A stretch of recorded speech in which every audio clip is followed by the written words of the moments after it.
Hey guys, Andy here. So I looked back over my videos that I've done in the past and counted up, and I think I got to 5 different Xiaomi devices I've used, tested, owned up to this point. And generally, I've always been quite impressed with what you get for the money that you spend. The hardware generally very, very good. Usually, it's the software that kind of lets it down a little bit, and has often meant that I've never really had one as an actual daily device. The last one that I reviewed was the Xiaomi Mi A1, which had stock Android. Really big high hopes for it. I mean, it was a budget device. It was only kind of in the £150 range, but it had stock Android, a Xiaomi device with stock Android. So you get the great hardware that Xiaomi provides with stock Android. Seemed like it would be like a winning combination. And to an extent it was, but at the same time, somehow there was just little bits of lag in there, which you wouldn't have expected. I know it was a budget device, but all other Xiaomi seem to have been a lot smoother, so it's kind of weird that one with a stock Android wasn't really as good. And then recently I've noticed a lot of people talking about the Redmi 5 Plus. And I was kind of, well, Redmi's a Xiaomi sort of brand type thing. What's going on there? And I think what it is, it's the Xiaomi Note line has just kind of been rebranded. So the last one would have been the Xiaomi, probably Redmi Note 4, and now it's just going to be the Redmi 5 Plus. Xiaomi, they do make it difficult. You need to make sure you're buying the right device. They've got lots of different iterations of the same thing. So, for example, this one that I got, it was on AliExpress and it said global ROM, blah blah blah. And I thought, I think that's what I need. I went and bought it, and actually, global ROM is very different to global version of the phone. So this one, given away by, I don't know if it's going to focus on that, given away by the sort of Chinese lettering on there, is the Chinese device. Okay, does it really matter? Maybe, maybe not. I think some of that depends what network you're on. So on EE I still get 4G. I think it was O2 and maybe Vodafone. So basically band 20 is missing. That's one of the key for some of the networks for 4G. EE probably uses band 20 at times. There's a whole different variety of bands. I didn't seem to see any issues. I always had quite good connectivity, reasonable speeds all the time, so I'm not overly concerned, but definitely it's something for you to keep an eye on. And you're probably not going to see the box when you're buying online, but just read through the ad very carefully to see if they're selling the global ROM or the global device. Ideally, you want the global device. It's not the end of the world. I'm not too worried. I mean, I'll be selling this on, I would imagine. I won't, I've got my Pixel 2 XL. I don't need another phone. And I'm not over. I'll be very clear that it's the Chinese version, etc., etc. But I don't think it really is a big issue. Just something to be aware of. So I've been using it now for, it feels like almost a week, 5 or 6 days. And actually, the first point. So again, this was £130. I paid £130, including sort of shipping and everything from China. I didn't pay any import tax, which is a bit of a random minefield when you're importing from China. And honestly, I've not. It's been fine. It's been okay. It's been good. Sometimes when I review budget devices, I'm kind of itching to get back to my Pixel 2 XL or whatever my daily is, because I'm like, oh, I've got to endure this device for you guys. I do it for you. But actually, it's been alright. It's There's a few bits and pieces which obviously I'm going to talk about as we go through. So, but I think the overall, the too long don't read. Is kind of, it's a pretty good phone actually. So we'll start off, let's dive straight in, and we'll start with the design. So the first thing I'll comment on actually is it comes with a case. It's quite rubbery, it's quite soft, fits very well. There's not much overlap, so when you put it flat on the screen, it kind of, I think it would be lying on the screen. But at the same time, I think it's quite a nice case. I mean, it's only going to be a couple of pounds worth, but it comes free. Comes free with the device. So the Redmi 5 Plus is your fairly standard Xiaomi design. I think you could probably line up a load of Xiaomis and lay them all down flat, and they would all look very, very similar. It's got what I would say, they're quite small bezels, I would say, the bottom and the top. The keys are all on screen, which again, I think from most of my Xiaomis, a lot of time they had the keys into the bezel. So I think I prefer that on screen. The screen to body ratio, according to GSM Arena, is 77.4%, which I think is pretty good. I know obviously there are some with much higher, well, not much higher, maybe 80%. The fingerprint sensor, middle of the back, is actually, I would say, very quick and reliable. So a good sort of fingerprint sensor there. It feels solid, I suppose I would say. So it's 180 grams. I wouldn't say it feels heavy, but it just feels solid. It feels like, I think, quite a premium device. The actual hardware within, the chipset is a 625 Snapdragon. The CPU is quad-core 2 times 2.35 GHz and 2 times 1.9 GHz Cryo CPUs. The GPU is an Adreno 506. This particular one comes with 64 GB of storage and 4 GB of RAM, but you can get it with 32 GB of storage and 3 GB of RAM. On Geekbench, it was averaging around 5,320, which is sort of the region of last year's Pixel, which I thought that's not bad. I mean, for a budget device, £130, that's reasonable power. It doesn't have NFC, it doesn't have USB Type-C, we're still on micro USB, which is quite disappointing.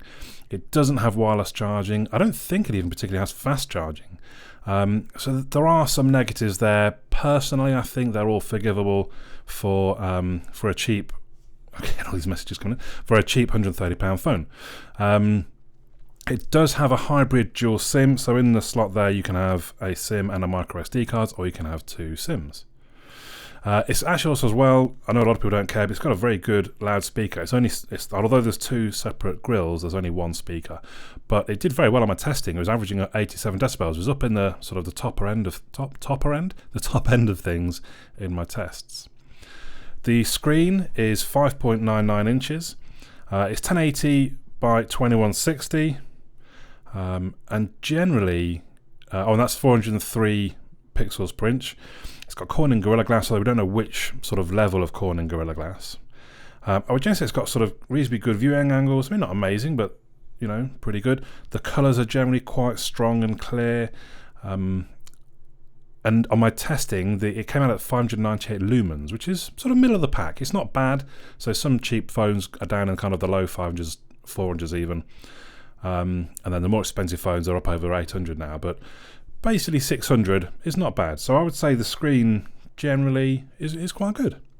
So if you move on to the cameras, the rear-facing camera is a 12.2 megapixel f2.2. Now f2.2 isn't great. Some of the better devices are doing, I think, as low as 1.6.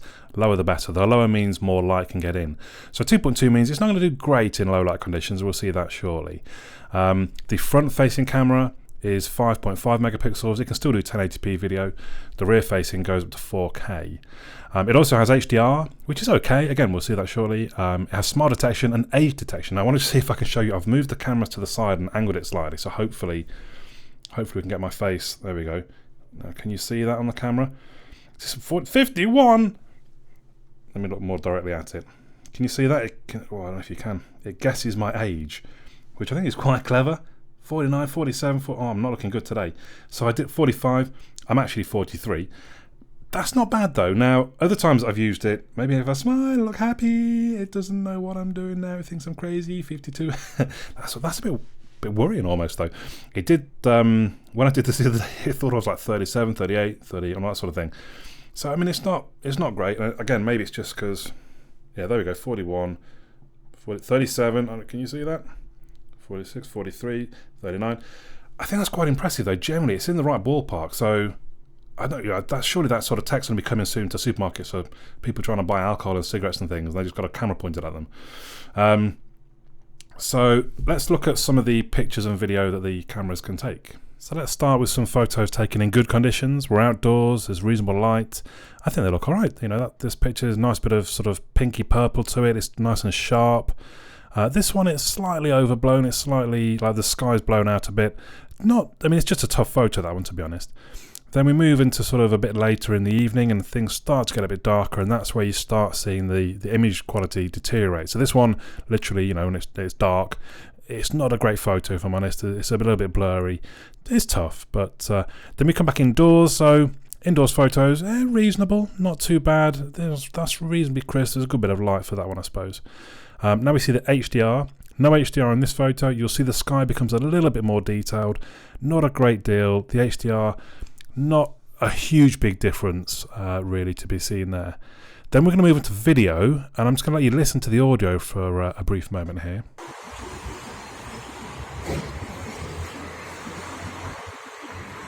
Just testing the front-facing camera, and at the same time testing the microphone to see how I sound.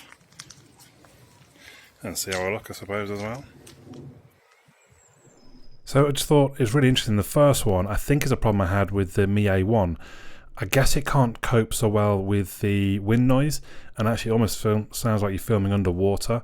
But then no wind noise when I was testing the front-facing camera, and actually I thought it sounded pretty good.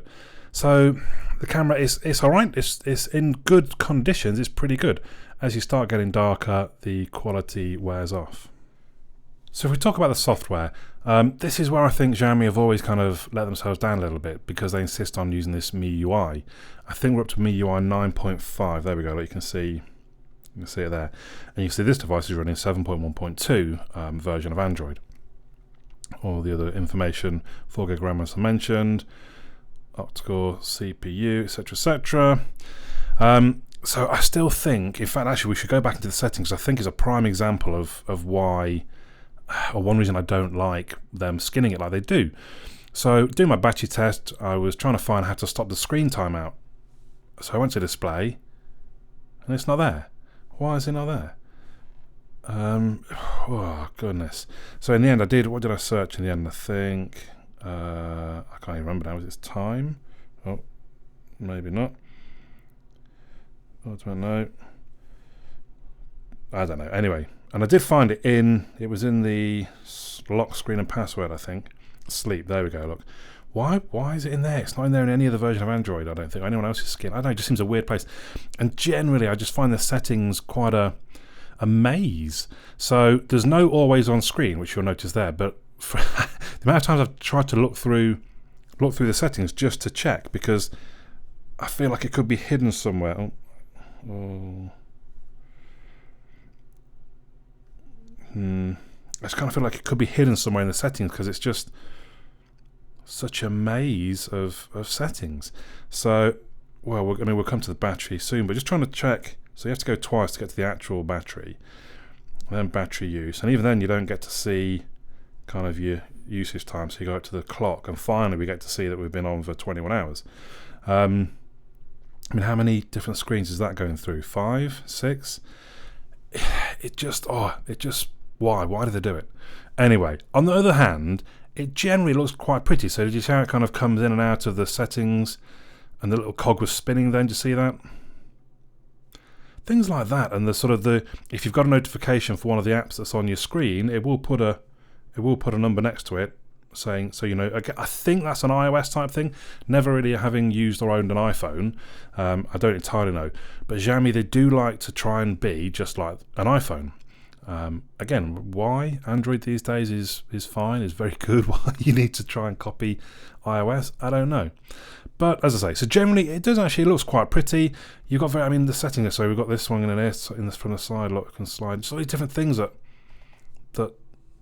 they add in. They add in. To me, they overcomplicate things. Keep it simple. Let me install apps that do these things if I want. Anyway, the notifications I also think is a little bit weird. So you can see them, but again, I had to find a setting in the settings that let me see the notifications.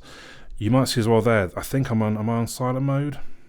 What am I? Oh yeah, I need to do the volume. That's what I need to do. Yeah, so silent mode. So we're silent, but then again in the settings somewhere you've got to be able to say if you want vibrations when it's in silent mode and things like that. It's not. They've deviated so far from Android, I feel. Let's not keep going on about it, I suppose. But and then notifications. So there's all the notifications, but when I turn the screen on, I can't see any of them. I can bring them down, and there they are. But it just seems a little weird. I like to have them appear on the lock screen there. And again, I'm sure I can install things. So it's like this: the launcher. There's no app drawer.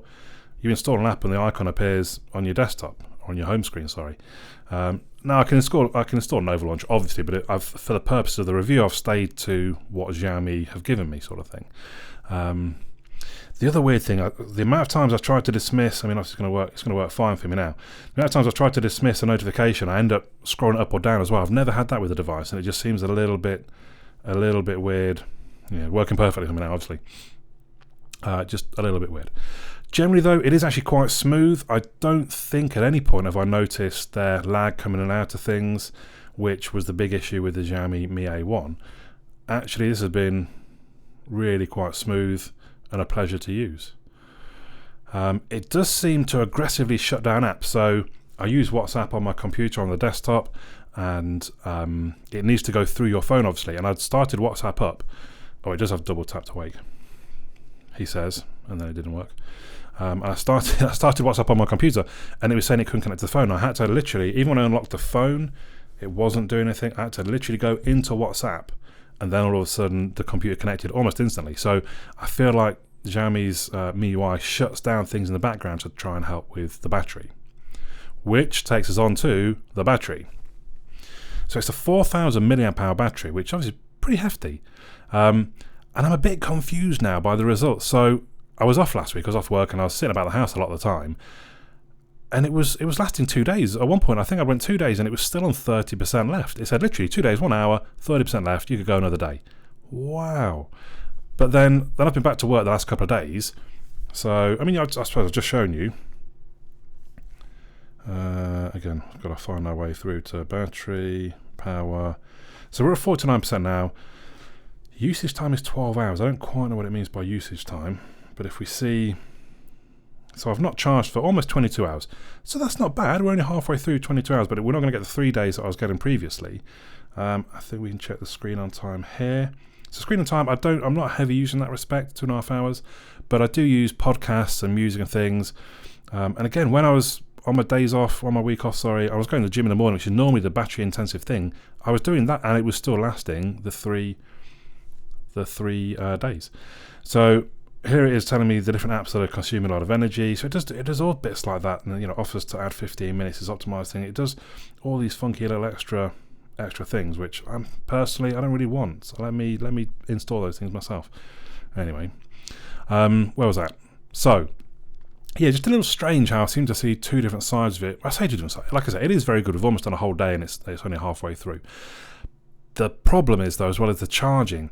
So I plugged it in. After an hour, I'd gone from 10% to 46%. So 36% in an hour. In theory, you're looking at sort of 2.5 hours to charge to full. Not particularly great. The battery did okay in my test. In my test, I play a video. I think it's like about a 38-minute long video, and then it does basically loading Twitter for the next 20 odd minutes. So it does an hour-long test from 100%.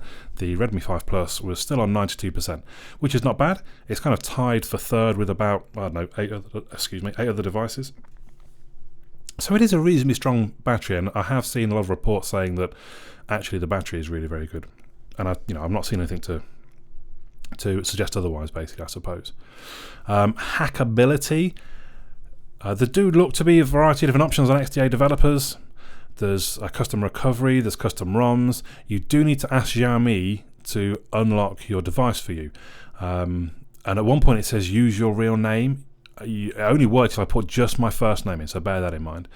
I think I might try one of the AOSP ROMs just to see like a stock version of Android on this hardware. It could be really quite interesting if it's sort of as lag-free as this version is.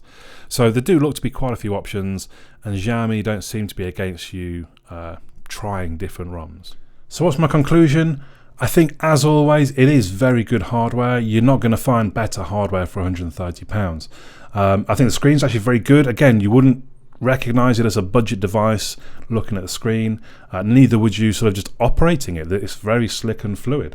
The speaker is nice and loud as well. I realize that's not important to many people, but for me it is, and actually it's a pretty good speaker. The downsides being the camera is average, maybe at best you might call it reasonable. The slow charging isn't great, doesn't particularly bother me. I generally charge overnight. There's definitely enough battery power to get you through a day. I think even heavy users will get through a day. So the slow charging hopefully is not a particular issue in that way. And I still think the software, so if I get to install an AOSP ROM, I'll do a quick video just kind of showing you what that's like. That could save it for me, because at the minute the software would probably be the one thing that I'd be kind of like, oh, I'd rather stick with a Motorola or something like that. The G5, is the G6 out yet? But the software still, for me, is the sort of... Oh. So if that can be fixed with installing a custom ROM, could be onto a winner. I think either way, I mean, I'm coming from a point of view as the Pixel 2 XL is my daily. That is, for me, is an amazing device. I know there'll be others out there that disagree. For me, it is an amazing device. So it's a little harsh for me to kind of judge... Is this £130 phone good when I'm used to using a Pixel 2 XL? So I think actually, yeah, it is. If your budget is kind of anything up to 200, the Redmi 5 Plus really should be on your list of considerations. I don't think you find that much better at this sort of price bracket. So I don't know, those are my thoughts. I'd love to hear yours. As always, do drop a comment down below. If you've not been to my website, androidandy.uk, come on over, come to the forum and say hello. Let me know what you think. But for now, my name's Andy. But for now, my name's Andy. I'll catch you all again soon.